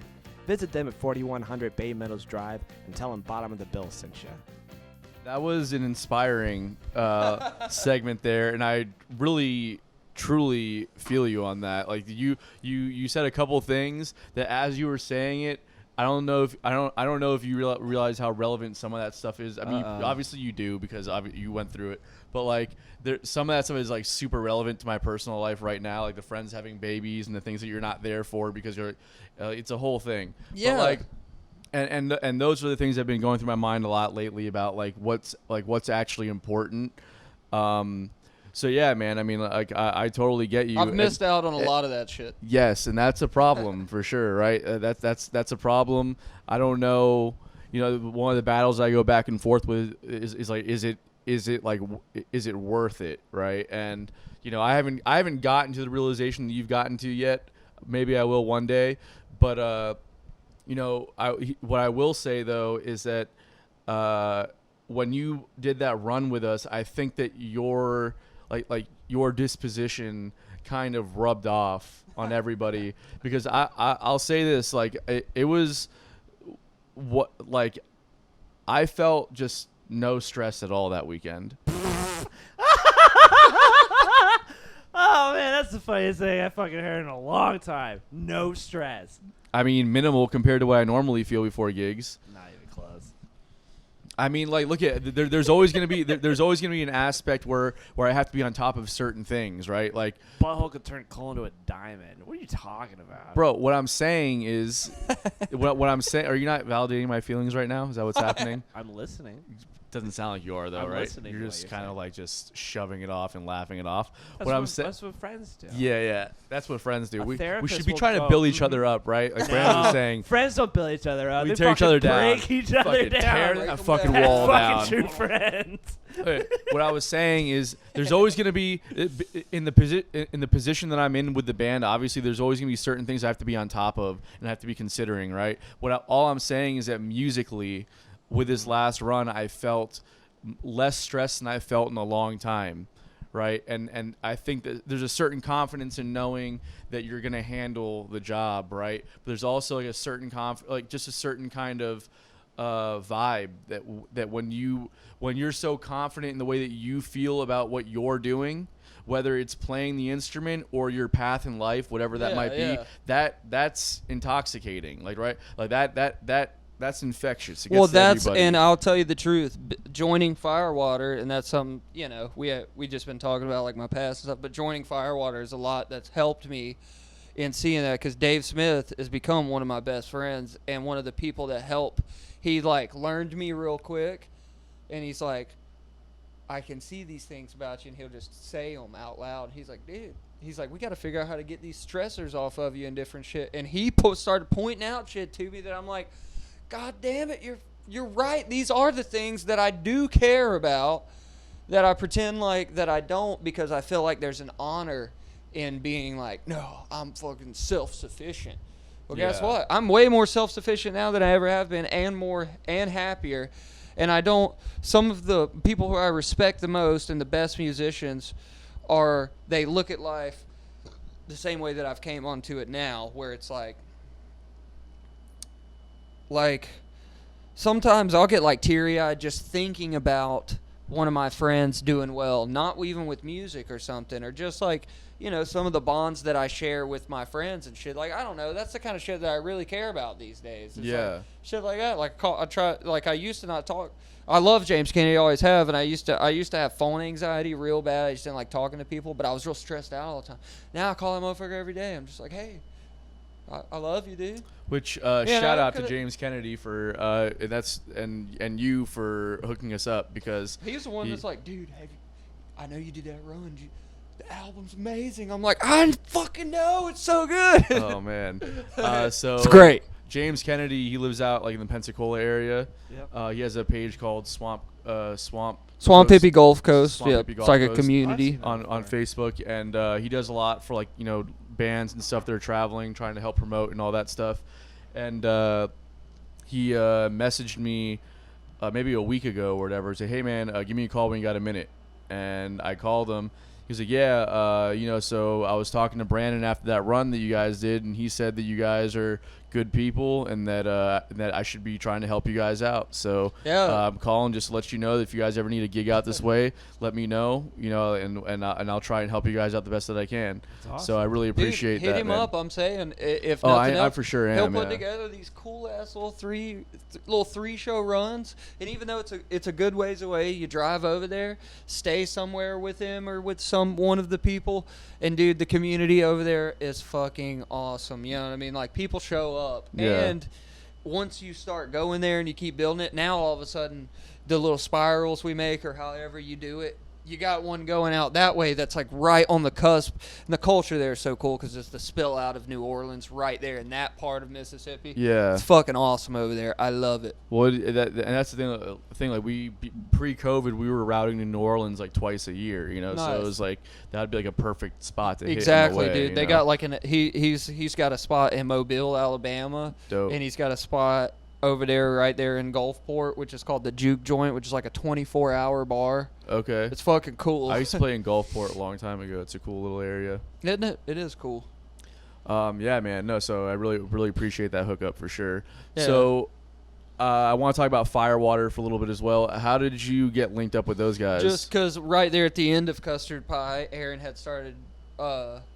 They had a differences, some type of small falling out with their bass player. Right. And they had Aaron come on, start playing electric bass, and then Aaron just kept like, I want to get Brandon on. I'm tired of playing just boom, boom, trying to keep the timing, It's like, y'all aren't fully bluegrass anyways. Y'all are weird hodgepodge. Let's throw drums in here.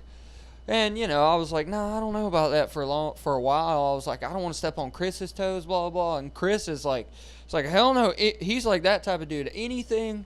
He's like, I only learned to play washboard just because we had a punk band and I was singing, and it's like it started to be outlaw country. And I'm like, well, what else can I do? What can we do? He's just one of those guys. He's just a do guy. Like, whatever needs to be done, he's willing to do whatever. And so whenever it comes to that, he was just like, fuck yeah, whatever, make the band better.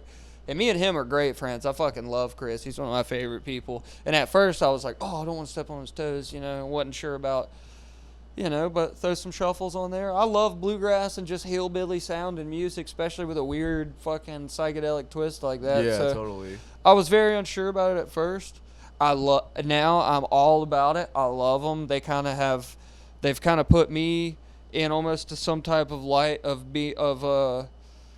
kind of being like a musical director when we're at practice, as far as saying, hey, no, let's sit here and work this part and this part. And you know what I mean? And everybody just kind of taking and listening to everybody's ideas and making sure that we stay on them, Yeah. And the thing I like about those guys is since I've joined, it's almost like me and Aaron were like some infectious thing that made everybody want to just like do more and get a little better, and dig a little deeper.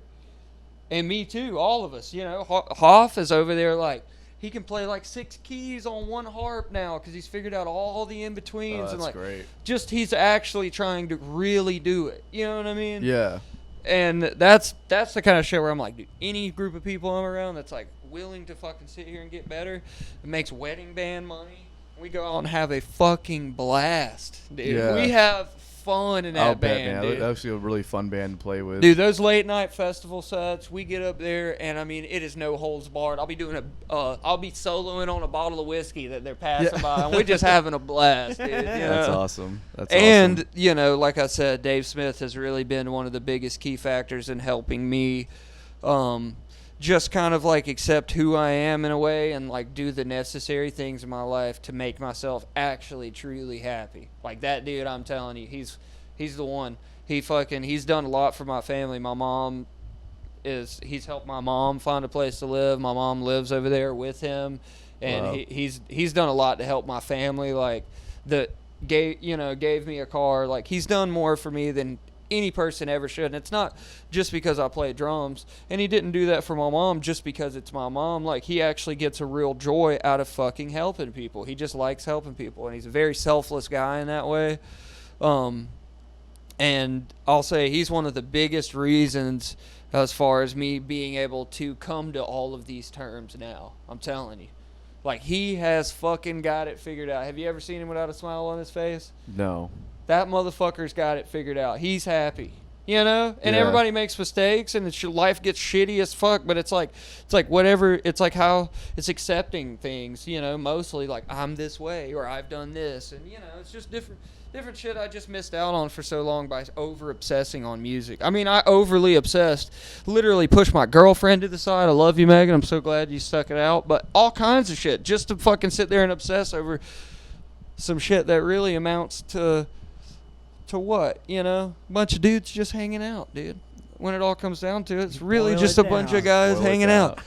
Moving your hands on some furniture. Big deal. That's a good point, man. It's a good point. Colonel Bruce. I love that. I love that. He's sitting there, he's like, I don't want people to take it so seriously. We're all just sitting there rubbing on some furniture when it all comes down to it. That's fucking perfect. Yes, dude. Yes. All right. Well, on that note, I think it's time for unpopular opinions. Yeah, let's do it. Unpop. You want to go first? Kick off Sure. our first one I back. think I remember my first one. Yeah, I think 2021 is worse than 2020.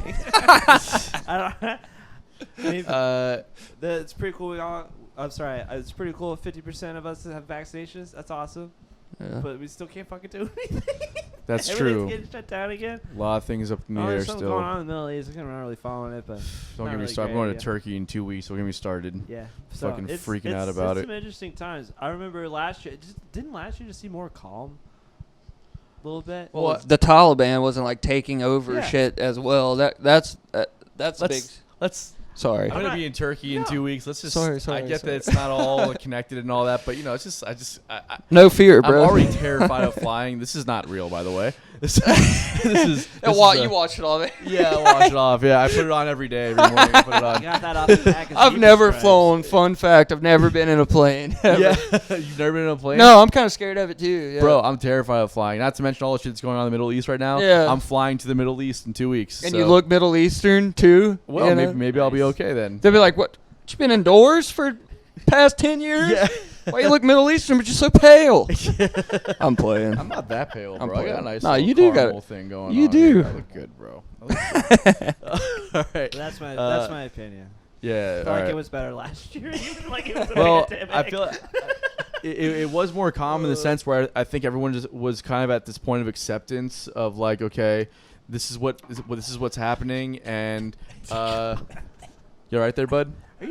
Are you really like? Are you pulling like a? I remember my first shot of He's whiskey 14 too. It's years all old. right. He has That's what I to say. be- Yeah. God, dude. He's got a. Oh my All right. I'm pretty Anyways, sure I had more going on when I was 13 than you got going on right now. I'm just saying. wait till you see my butthole, dude. That's where like all the hair conglomerates. Anyways, next on popular opinion. All right, so where's my notes here? My first unpopular opinion is that I didn't like Breaking Bad. That's not really an opinion. That's your opinion about yourself. like an unpopular opinion would reach the masses. So you would say Breaking Bad isn't good. Regardless of what's an opinion, I'm saying I don't like Breaking Bad. That's an unpopular opinion to say that you don't like Breaking Bad. Okay. Right? Anyways, yeah, Breaking Bad is a really good show. It's boring as fuck. I got like halfway through it. And it sucked, right? I started once people start like acting. Once people start like acting, I'm like, all right, it's over. It's over. Yeah. Yeah, I thought it like I like organized crime shows and the whole thing. Like, I'm a big Sopranos guy. Loved The Wire, right? A big. The Wire. Yo, What's The Wire? Oh my God! Are you fucking around? No, I've not seen it. I've No. not seen it either, but you don't know what it is? No. I'm not. is- I don't. Okay, so the Wire takes place in Baltimore, and it's about basically just like how certain factions control certain areas of the ghettos with Of what time drug period? trafficking, like the late '90s, early 2000s. Oh, got you. Yeah. Yeah, and it was I have to check that out. and Yeah, it's a really, really great show. it's probably the closest thing to be like the closest representation to how it all actually works, the infrastructure of the drug trade in those inner city neighborhoods. Gotcha. That's probably the closest, and the way that it deals with like the police and then the politicians and how the port and the unions play a role in the whole thing. Yeah, it's yeah. it's a pretty fully dimensional thing. It's an amazing show. I love all that stuff. Breaking Bad was just two fucking guys cooking up meth. I didn't believe their relationship at all. I thought it's just boring, man. I was waiting for everyone's talking about all this action that goes. I was waiting for the action the whole time. Yeah. Well, it kind of like got overshadowed by all the acting. You're not a big acting guy. Just You just want to see shit blow up. Yeah, like Trailer Park Boys. Yeah, that's a good show. I fucking love Trailer I'm Park sorry, Boys. anyways. I've seen every single episode. Me too. 100 times. Me too. That's probably like my favorite series besides King of the Hill. Fucking what comes King of around the is Hill. all around, bud. Yes. I'm a big Office guy. That's my thing. The Yeah, Office. see, that kind of sums it up why you don't like Breaking Bad. Yeah. Or like Thinking Hard. I don't like The Office. Not an Office The guy. Office is great. Don't get me wrong. It's I just mean like, that's another show that's got fucking layers, bro. no, it doesn't. Onion. Yes, it does. That is most like fucking predictable, like fucking. Dunder Mifflin. Here's your pulse. It's got it's got That's it. Watching that show. it's got fucking layers, bro. You I just don't even haven't know what watched it Dunder enough. Mifflin means. I just know I see it on Reddit all the time. Dunder Mifflin. Okay. Dunder Mifflin. Oh, Yeah. sorry. Dunder Mifflin. Sorry, Dunder Mifflin works too. Yeah, my bad. What are you saying, Oh, Bill? just to wrap that up, Better Call Saul is like the best TV show of all time. I That's gotta- not even a popular opinion. I'm just letting you know that. I want to watch that one. that- Yeah, I that gotta show watch Better it. Call Saul actually is good. I It's did watch so that one fucking fully. good. I'm gonna watch Anyways, that one. right. The second one is Streetwalker is Side Hustle's best song. He agrees. He played it, right? Actually, what was your favorite song that we? Oh This is shit. good. He'll be No, deciding- That's a Look, hard one. And there's no judgment here. Probably on drums, it's not that much fun, actually. Honestly, like You only learned 6, but 7, but I'm trying to remember the name of it. Hold on. Fucking what's the one? The don't or don't or sorry. Oh, Living for the Day. Yeah, I like Living for the Day, dude. I like the lyrics to that. Oh, thanks, man. I appreciate Living that. for the day, Living for the dude. day, that's Smell right. the roses, kiss the babies, That's bro. right, bro. Stop fucking up your present by worrying about the past. That you I can't control actually, anymore. that's probably my favorite. To like was as a whole song. Yeah. But my favorite like melodies has to be Street. That's the most infectious. Like laying in bed trying to go to sleep and you're like, dee, dwee, dee, dee, dee, dee. Like all the different melodies in that that's my song. favorite part of that song, actually. What part? Of I the can't song? I can't redo the melody. Got it. It's right before the gong gong gong. Yeah. You know what I'm talking about. Yeah, I'm not gonna sit here and try to redo the melody shittily, but you know, I got it in my head. All right. Well, You said I don't remember that part. that's why he plays drums, Part that was kids. like, Judge. Yeah. All right. So my second one is I don't really get the whole thing with Stranger Things.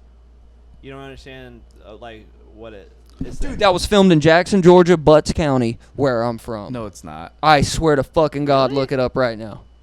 Really? I swear, dude. Yeah, my mom was Jamie, check it out, bro. Yeah, Jamie. Did you, was that show, it had that giant, like, quarry pit? Is that there, too? Oh, I'm not yeah. sure. I haven't actually watched but very few of the series. I just remember my mom said to me like From 1,000. your hometown? Yeah. I just did a little whistle there. Did you hear that? Did a little accident. That's called an AXA whistle. AXA whistle. I watched the first that's season. actually impressive. I thought it was pretty interesting. Yeah, the first that's about season it. was interesting. Okay, here's what I'll say: it's an entertaining show. I don't get You why don't like there's got this sci-fi whole. or fantasy, so I mean, that's the best that there is. Sci-fi's the best. It's kind of like some of it The I do like. Blob. yeah, it's a blob. You know? The Blob. No, it's The not Blob. Like I never saw that. Exactly. It's kind of like that. It's like, oh, there's this ominous thing that comes from where? Who knows? It's scary. It's the Blob's gonna get you. Yeah. 80 cents. Ooh. Yeah. It's okay. So it's a similar thing to that. Yeah. I think. And I feel like. But it's got like the friendship aspect of the little kids that really like. Yeah, it's build. all the nostalgia stuff. I Yeah. get it. Like, I get it, and and a it's fine, soundtrack. and it's entertaining. You just think it's a little too big for its britches. Exactly. I just don't get the whole like subculture. You know what I mean? It's just it's a little much for yeah, me. you don't really like 80s music.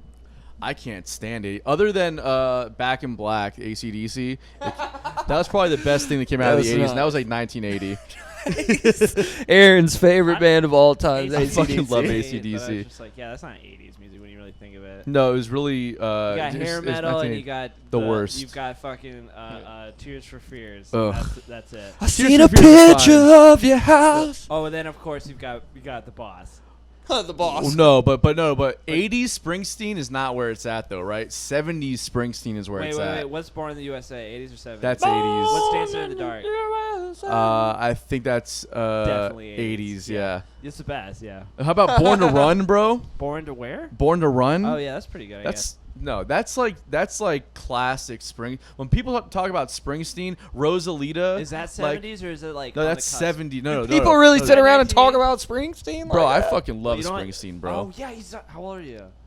28. As soon as He's you not turn that much 30, younger, you bro. love Bruce Springsteen. Just wait for it. I That- promise. It's you. not even that, bro. It's just It you fucking gotta happens. you You gotta just find the like- right tunes, bro. You gotta find the right tunes. It's called dad rock, dude. And Dad it's just rock, like if yeah. you don't have a kid, whatever. But you. Well, just no, become I a mean, dad at that I age, listen you to a love lot it. of. It's just Bruce Springsteen was one of those guys that for some reason, it's not anything against him. It never landed on me. Like I'll listen to Kenny Chesney. I don't know why, I hate but him. I will. Yeah. But I just never even think of Bruce Springsteen. I don't know why. That's one of my dad's favorite songwriters. 73 That's probably. Rosalita, by the way. Yeah, I know. You didn't know? Why did you just? Because I didn't get a chance to finish. I was saying like early mid 70s is what I was saying about Born to Run and Rosalita and that whole thing. That's pretty good. Yeah, that's Yeah, like listen to Rosalita. that's like the real Springsteen. When it gets to the 80s, it's not bad, but it's just like kind of cheesy Max and Weinberg, hell of a fucking drummer, dude. he's probably the stiffest, but like a really just Oh yeah, plays his role very well. Oh yeah, he's a great. You relaxed? Yeah, dude. Cool. Yeah, Nobody else can fucking hear He's you. talking to the microphone. Kicking it, bro. Brandon just like said the most epic shit right now. You didn't even hear because he had his fucking microphone down by his balls. Yeah, so. dude, and I farted. All All right, what's your last one, Bill? Is it my last one? Yeah, my last one is. Oh shit, I lost it. I like the new Jacksonville statue logo they're building. Yeah, that says like LERP or whatever. Yeah, everybody else thinks it looks stupid. I'm just like, it's wow, we got art. I don't really care about it I either think it way. looks cool. Take it or leave it. I don't know anything about it. It says LERP. You don't know what? No. You haven't seen it? No. He has to go on Facebook or Instagram. So what? Like, do you watch the news? No, Okay. not at all. Does he look like he watches the news? Hang on. You It's get a gonna. good traction exercise going on this couch they got in here, dude. It's not like Joe Rogan's studio where he's got those neck weight things so you can like and then go like float in a cryogenic chamber for a bit, but Rogan wishes he was bottom of the bill. I'm it's just saying. fucking it's close, dude. Here. It's close. Yeah. It's gonna look like that. Nice. See? Yeah. Okay. I just like it That's because the first time that you've seen this. it's just wacky. You've never seen like a picture No. of this. This is the very first time. you've Very seen it. first time, dude. It looks like it says And Leno. you have a computer. Yeah, Leno. That's what I thought And a too when I first saw it. phone. Leno. I Okay. don't go on any. I don't use anything. That, I literally called James Kennedy, my buddy Mike P, and my buddy Flim Dog. Phlegm dog. This is ridiculous. That's dude. about That's it. a wild. But yeah, Dave, people are Dave making, and Aaron. people are making fun of it because they're like, does that say Jax or what, LERP. Oh, first it I looked thought like it said Leno too. yeah, first Leno. time, But yeah. I like it. Jax, fuck yeah, dude. That's fine. Read that shit twice. Have you read the? Read that shit twice. That's gonna be the Welcome- fucking quote of the episode. Read that Welcome shit to twice. Duval. Read it Sorry, I twice, spat bud. somewhere over here. No, it's okay, bro. Well, I'm vaccinated. I'm good. yeah. The kicker, it cost $35 million. So you think that's good spending or Dude, bad? sign that check twice. China's Sign that check twice. I don't know. So I don't have an opinion on it either way. Have you guys read or you haven't? But It's have gonna you, be 150 feet tall. It's pretty dope. have you That have is you heard the badass. artist's explanation for the whole thing? It's supposed to be No. like balloon art. Sorry. So balloon art? no, so it's kind of like, I mean, in my opinion, I don't know. Maybe I'm full of shit. This is just how I interpreted it. It sounded like kind of like a PR play where he like maybe it didn't come out exactly the way it was trying to come out, and he made this excuse of how it's supposed to be like emulating like the ebb and flow of the majestic St. John's River, Yeah. and it's not supposed to be Jax. It's supposed to be like some kind of weird like amalgamation of things that kind of like hint. You have to read the whole thing. There's a whole thing on Instagram about it. It's like he explains like why it looks the way that it looks. It sounds to me like it's kind of like he's just like blowing hot air, but I don't know. Yeah, blowing hot air into some silver balloons. Yeah, and And then then, balloon art.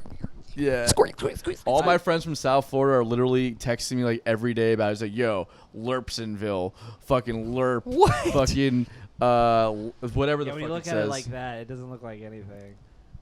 You just- Yeah, It's not supposed to be anything. It's supposed to be the ebb and flow of the majestic St. Yeah, John's and then River. if you look at it at a certain angle, then it becomes Jacksonville. Yeah, just like Yeah. that one sign that says Duval, but if you look at it from the other way, it says nothing. yeah, Yeah. just It's just gray. it's just gray, just like weird staggered I fucking like it. signs. All right, so my last one is if I'm playing on a gig Yeah, by myself, sure. you cannot bring your harmonica that you don't know how to play in key with me in and just start playing. Does this happen a lot to you? Literally all the time. I wouldn't think it was an unpopular opinion, but you might be right. The old tambourine lady or the old Yes. harmonica dude. Yes. That shit's real. Or even at the bro. Swanee, the random guy in the crowd with a flute. You're like, I'm trying to watch Humphreys. Why you Yeah. playing a fucking flute in my ear? Yes, get the It's fuck weird. out of here with that shit, bro. It's like you don't even know I've what never key. seen that guy It's before. like you. He's out there. He's out there.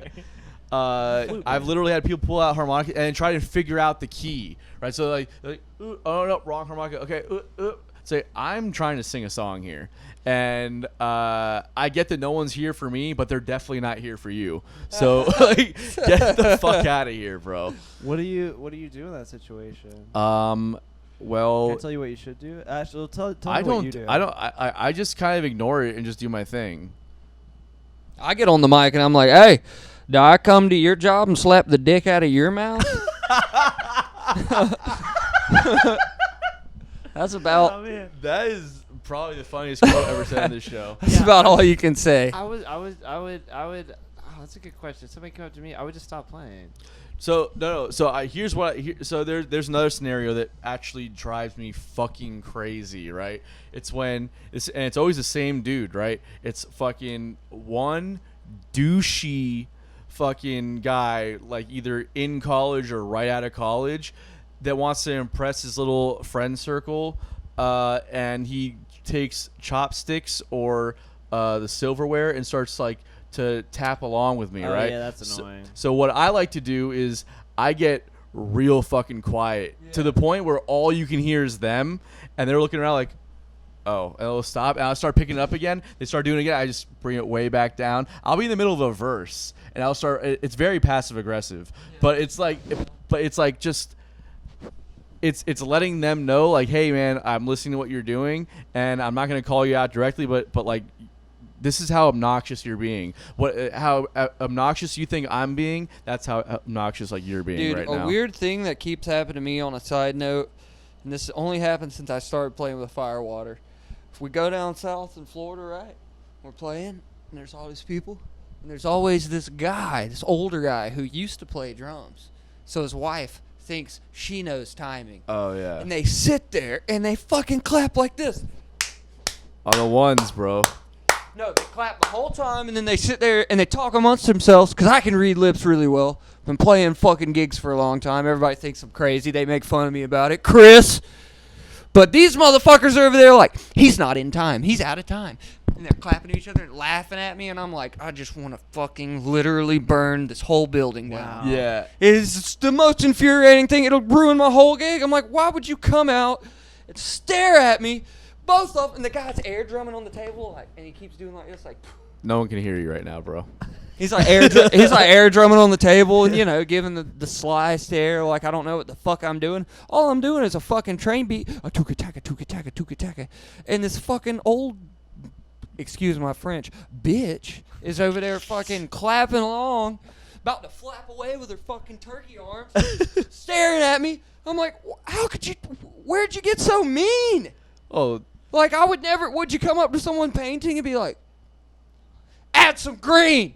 Yeah. Throw some green on it. Yeah. It's like, motherfucker's painting the ocean. Leave him alone. Yeah, man.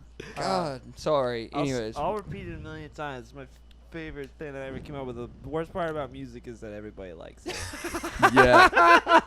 That's a t-shirt, bro. I love that. Yeah, fucking trademark pending on that one, but I've been saying that for years. And so that's the fucking deal. It's like you're always going to deal with that. My favorite thing, so I did the reverse of what you did. You get real loud. Yes, okay, so I had this lady sitting like, you played with us at A1A before. Oh, yeah. And like they're like this close, and she's just hammered drunk, and she just keeps on yelling Freebird. And I just had enough of it. And so every time that she started talking to me, because we were like in the middle of the song or whatever, I think we were playing Sympathy for the Devil, and we do like a intro on piano where it's like real quiet at first. But anytime she would say anything, I would just go like real loud. Still in time, still in key, just real loud. Just to drown her out. And she would just like drown her out real bad, and I would just stare at her while I'm doing it. And then she just got so fucking mad and started flicking me off. She's like, fuck you, fuck this man. And she's so drunk. She's just like sitting there like just all angry eyes at me. It's like, bitch, you can't even play Freebird. And I was like, you're right, I can't. Yeah, well, I'm really glad that I don't know how to play Freebird.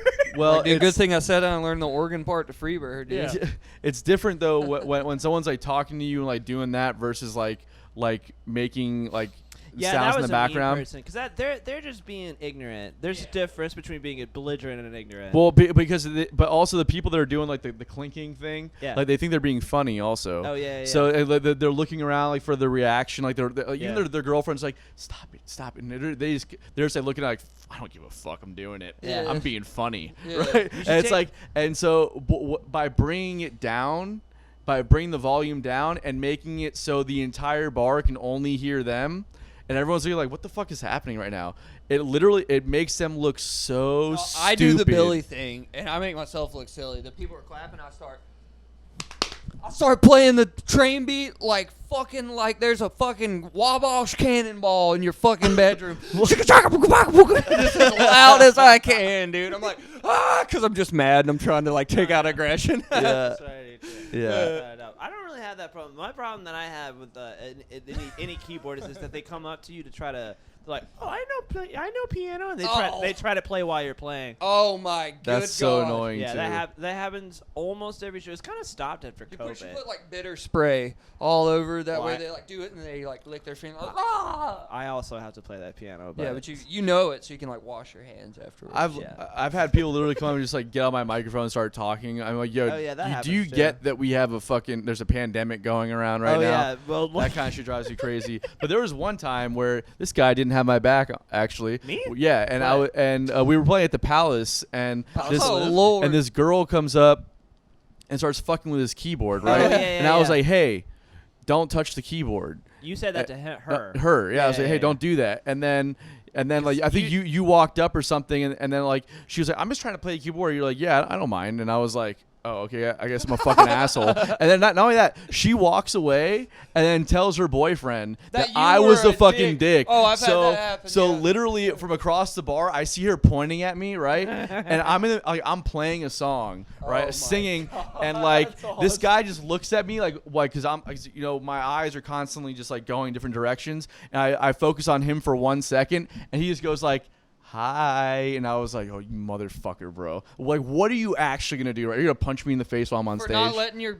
girlfriend get on stage and put her fucking dick lips on my fucking mic? Come on. Or on his fucking keyboard, which he didn't even have my Oh, back yeah, on, sorry, bro. that's- It's fucking trying to like help I've you done out. that too. I've walked up in the last moment and I'd be not being a dick. I'm like, oh, whatever, no mind. But everybody the whole time's like, we've been trying to get this dude off drums all night. Yeah. And I'm like, he's cool. He's cool. Yeah. I'm like, I don't know why. I That's the do fucking that. Wednesday night jams, Yeah, bro. exactly. Yeah. I'm like, whatever. I'm going to get a sweet tea. Yeah, I'll get a sweet tea.